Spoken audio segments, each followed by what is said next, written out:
Mr. Speaker, the President of the United States. A moment this community waited for.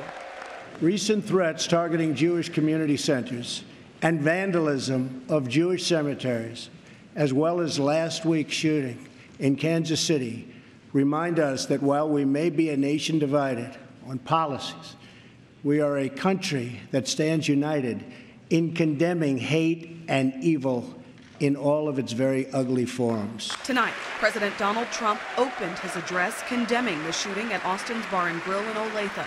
Congressman Kevin Yoder urged the statement, thanking the president on Twitter during tonight's primetime speech. In just the last few minutes, he shared his reaction with 41 Action News. Well, I particularly was appreciative that the president started his speech by speaking out against the hateful act that occurred in Kansas last week in Olathe. And I think it was a very powerful statement for the president to make. He condemned those violent, tragic acts.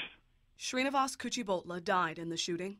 Alok Madasani and Ian Grillett are still recovering from their injuries.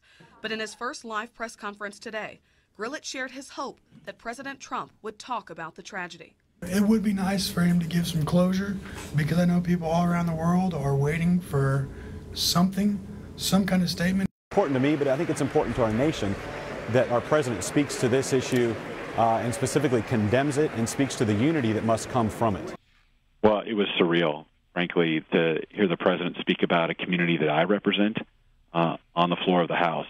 You know, many people had said that the president wouldn't do this, that he wouldn't speak out on this matter because he wasn't sensitive to these issues, and I knew that he could.